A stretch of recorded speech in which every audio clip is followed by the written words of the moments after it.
Friends, ನಮಸ್ಕಾರ. ಇವತ್ತಿನ ವಿಡಿಯೋದಲ್ಲಿ ಶಿವರಾತ್ರಿಯ ಪ್ರಯುಕ್ತ ಶಿವನಿಗೆ ತುಂಬ ಪ್ರಿಯವಾದ ಎಕ್ಕೆ ಹೂವಿನಿಂದ ಒಂದು ಸುಂದರವಾದ ಹಾರವನ್ನು ಮಾಡೋದನ್ನು ತೋರಿಸ್ತಾ ಇದ್ದೀನಿ. ಅದಕ್ಕೂ ಮುಂಚೆ ನೀವು ಇದೇ ಮೊದಲನೇ ಬಾರಿ ನನ್ನ ಚಾನಲ್ನ ವಿಡಿಯೋನ ನೋಡ್ತಿರೋದು ಅಂತ ಆದರೆ ನನ್ನ ಚಾನಲ್ AVK ಹಾಬಿ ಐಡಿಯಾಸ್ಗೆ ಸಬ್ಸ್ಕ್ರೈಬ್ ಆಗೋದಕ್ಕೆ ಮರಿಬೇಡಿ. ಹಾಗೂ ಪಕ್ಕದಲ್ಲೇ ಇರೋ ಬೆಲ್ ಬಟನ್ನ ಕ್ಲಿಕ್ ಮಾಡಿ ಆಲ್ ಅಂತ ಆಪ್ಷನ್ ಚೂಸ್ ಮಾಡಿದರೆ ನನ್ನ ಪ್ರತಿ ವಿಡಿಯೋದ ನೋಟಿಫಿಕೇಷನ್ ನಿಮ್ಮನ್ನು ತಲುಪತ್ತೆ. ಆಗ ಎಲ್ಲರಿಗಿಂತ ಮುಂಚಿತವಾಗಿ ನಿಮಗೆ ವಿಡಿಯೋ ನೋಡೋದಕ್ಕೆ ಸಹಾಯ ಆಗುತ್ತೆ. ಬನ್ನಿ ಫ್ರೆಂಡ್ಸ್, ಇವತ್ತಿನ ವಿಡಿಯೋದಲ್ಲಿ ಸುಂದರವಾಗಿರುವಂತಹ ಎಕ್ಕೆ ಹೂವಿನ ಹಾರವನ್ನು ಹೇಗೆ ಮಾಡೋದು ಅಂತ ನೋಡೋಣವಾ. ನೋಡಿ, ನಾನಿಲ್ಲಿ ಹುಲ್ಲನ್ನು ತಗೊಂಡಿದ್ದೀನಿ. ಎಕ್ಕೆ ಈ ರೀತಿ ಮೊಗ್ಗನ್ನೇ ಕೊಯ್ದಿಟ್ಕೋಬೇಕು. ಹೀಗೆ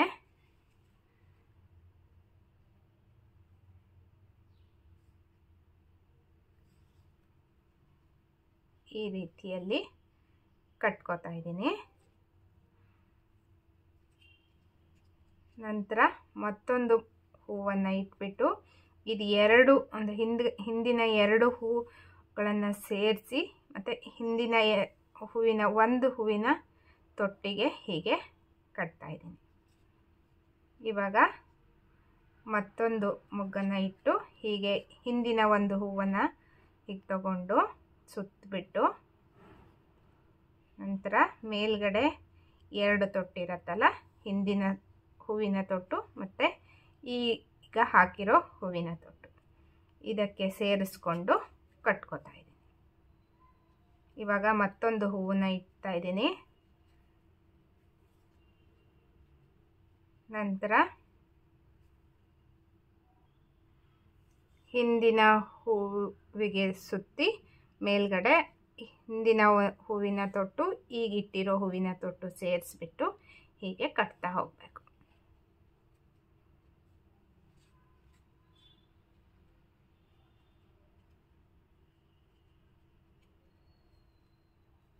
ಇವಾಗ ಮತ್ತೆ ಹೀಗೆ ನೋಡಿ, ಒಂದು ಹೂವು ಇಟ್ಬಿಟ್ಟು ಹಿಂದಿನ ಹೂವಿನ ಸೇರಿಸ್ಕೊಂಡು ಕಟ್ಕೋಬೇಕು. ಅಂದರೆ ಹೂವಿನ ಈ ಮೊಗ್ಗನ್ನು ಕೊಯ್ಬೇಕಿದ್ರೆ ನಾವು ತೊಟ್ಟನ್ನು ಸ್ವಲ್ಪ ಉದ್ದ ಇಟ್ಕೊಂಡೆ ಕೊಯ್ಕೋಬೇಕಾಗತ್ತೆ. ಆಗ ಈ ರೀತಿಯಲ್ಲಿ ಕಟ್ಟೋದಕ್ಕೆ ತುಂಬ ಚೆನ್ನಾಗಿ ಅನಿಸುತ್ತೆ. ನೋಡಿ, ಈ ರೀತಿ ಬರುತ್ತೆ.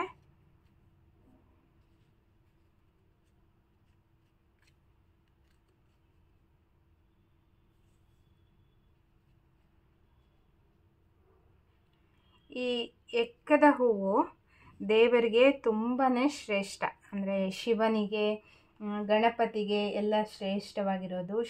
ಶನಿ ದೇವರಿಗೂ ಸಹ ತುಂಬಾ ಶ್ರೇಷ್ಠವಾದ ಹೂವಿದು. ನಾನು ನೋಡಿ ಇದೇ ರೀತಿಯಲ್ಲಿ ಕಟ್ಟೋದನ್ನು ಮುಂದುವರಿಸ್ತಾ ಇದ್ದೀನಿ. ಇದನ್ನು ಮಂದಾರ ಪುಷ್ಪ ಅಂತ ಕರೀತಾರೆ. ಅಂದರೆ ಈ ಎಕ್ಕದ ಹೂವೇನಿರತ್ತೆ, ಈ ಹೂವನ್ನು ಶಿವನ ಆತ್ಮಕ್ಕೆ ಹೋಲಿಸ್ತಾರೆ. ಈ ಹೂವು ಶಿವನ ಹಾಗೆ ತುಂಬ ಸರಳವಾಗಿರುತ್ತೆ ಮತ್ತು ಬಹಳ ಪವಿತ್ರತೆಯಿಂದ ಕೂಡಿದೆ. ಒಮ್ಮೊಮ್ಮೆ ಶಿವ ಹೇಗೆ ಅಂದರೆ ಕೋಪಕ್ಕೆ ತುತ್ತಾಗ್ತಾನಲ್ವಾ, ಅಂದರೆ ಸಡನ್ನಾಗಿ ಯಾರು ಯಾರ ಮೇಲಾದರೂ ಹೀಗೆ, ಇದು ಅಷ್ಟೇ, ಈ ಹೂವು ಅಷ್ಟೇ ಎಚ್ಚರಿಕೆಯಿಂದ ನಿರ್ವಹಿಸದೇ ಇದ್ದರೆ, ಎಚ್ಚರಿಕೆಯಿಂದ ಕೊಯ್ಯೋದು ಎಲ್ಲ ಮಾಡದೇ ಇದ್ದರೆ ಇದು ಸಹ ತುಂಬ ವಿಷಕಾರಿಯಾದ ಹೂವು ಅಂತಲೂ ಸಹ ಹೇಳಲಾಗತ್ತೆ.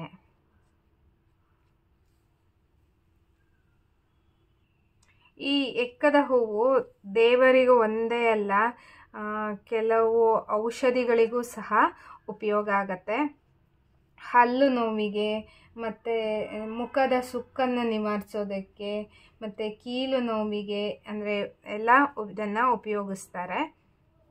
ಈ ಹೂವಿನ ರಸವನ್ನು ತೆಗೆದುಬಿಟ್ಟು ತಲೆಗೆ ಹಚ್ಚೋದ್ರಿಂದ ತಲೆನೋವು ಇದ್ದರೂ ಸಹ ನಿವಾರಣೆ ಆಗತ್ತೆ.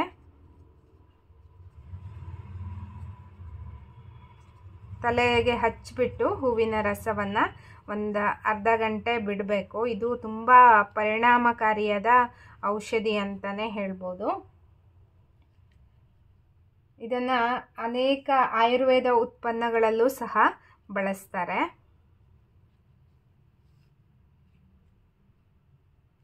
ನೋಡಿ, ಹೀಗೆ ಕಾಣಿಸ್ತಾ ಇದೆ.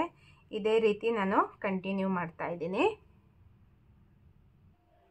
ನೋಡಿ, ಇವಾಗ ಹಾರ ರೆಡಿಯಾಗಿದೆ. ದಿಂಡು ಎಷ್ಟು ಚೆನ್ನಾಗಿ ಕಾಣಿಸ್ತಾ ಇದೆ ಅಂದರೆ, ಈಗ ಮಾಮೂಲಿ ಹಾರ ಎಲ್ಲ ಕಟ್ಟಿದ್ರೆ ನಾವು ದೇವರ ಫೋಟೋಕ್ಕೆ, ಈಶ್ವರನ ಫೋಟೋಕ್ಕೆ ಹಾಕೋಕ್ಕೆ ಅಂತ ಆಗುತ್ತೆ. ಆದರೆ ಈ ರೀತಿಯಲ್ಲಿ ಕಟ್ಕೊಂಡ್ರೆ ನಮಗೆ ಈಶ್ವರ ಪೀಠ ಇದ್ದರೆ ಅದಕ್ಕೆ ಹಾಕೋದಕ್ಕೆ ತುಂಬ ಚೆನ್ನಾಗಿರುತ್ತೆ. ನೋಡಿ, ನೇಯ್ಗೆ ಎಷ್ಟು ಚೆನ್ನಾಗಿ ಬಂದಿದೆ ಅಂತ ಕಾಣಿಸ್ತಾ ಇದೆ ಅಲ್ವಾ ನಿಮಗೆ?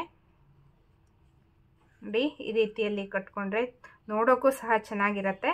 ಹೀಗೆ ಈಶ್ವರ ಲಿಂಗದ ಸುತ್ತಲೂ ಹೀಗೆ ಹಾಕೋದಕ್ಕೂ ಸಹ ಚೆನ್ನಾಗಿರುತ್ತೆ.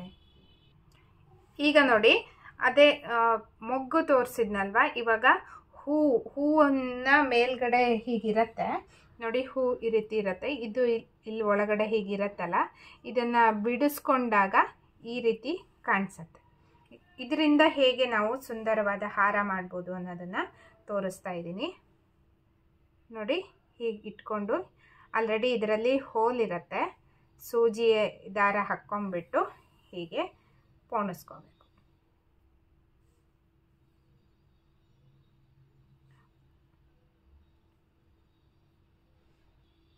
ನೋಡಿ, ಇವಾಗ ಒಂದು ಹೀಗೆ ಪೋಣಿಸ್ಕೊಂಡಿದ್ದೀನಲ್ಲ, ಮತ್ತೊಂದು ಅದರ ಉಲ್ಟ ಪೋಣಿಸ್ಕೋತಾ ಇದ್ದೀನಿ. ನೋಡಿ, ಈ ರೀತಿಯಲ್ಲಿ ಬರುತ್ತೆ. ಮತ್ತೆ ಹೂನ ಹೀಗಿಟ್ಕೊಂಡು ಈ ಕಡೆಯಿಂದ ಒಂದು,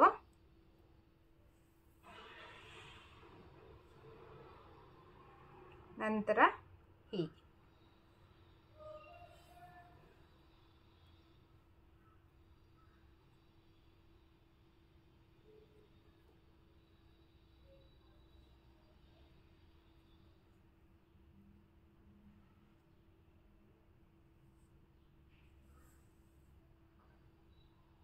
ನೋಡಿ, ಹೀಗೆ ಬರುತ್ತೆ.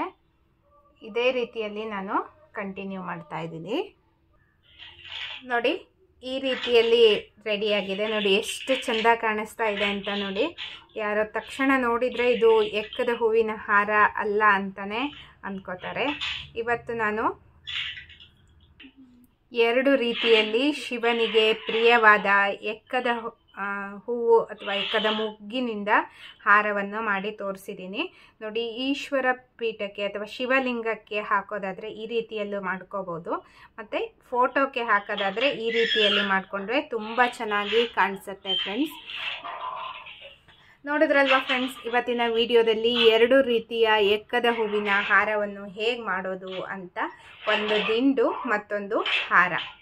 ಈ ವಿಡಿಯೋ ನಿಮಗೆ ಖಂಡಿತ ಇಷ್ಟ ಆಯಿತು ಅಂತ ಭಾವಿಸಿದ್ದೀನಿ. ಈ ವಿಡಿಯೋನ ನೋಡಿಬಿಟ್ಟು ನೀವು ಸಹ ಈ ನಾಳೆಯ ಶಿವರಾತ್ರಿ ಹಬ್ಬಕ್ಕೆ ಈ ರೀತಿಯ ಎಕ್ಕದ ಹೂವಿನ ಹಾರವನ್ನು ಮಾಡ್ಕೋಬಹುದು. ಈ ವಿಡಿಯೋ ನೋಡಿ ಒಂದು ಲೈಕ್ ಮಾಡಿ ಮತ್ತು ನಿಮ್ಮ ಅನಿಸಿಕೆನ ಕಮೆಂಟ್ ಸೆಕ್ಷನ್ನಲ್ಲಿ ತಿಳಿಸಿ. ನಿಮ್ಮ ಫ್ರೆಂಡ್ಸ್ ಆ್ಯಂಡ್ ಫ್ಯಾಮಿಲಿ ಎಲ್ರಿಗೂ ಈ ವಿಡಿಯೋನ ಶೇರ್ ಮಾಡಿ ಅಂತ ಹೇಳ್ತಾ, ಮತ್ತೆ ಒಂದು ಹೊಸ ವಿಡಿಯೋದೊಂದಿಗೆ ಭೇಟಿಯಾಗೋಣ friends. Until then take care, bye. Thank you for watching friends.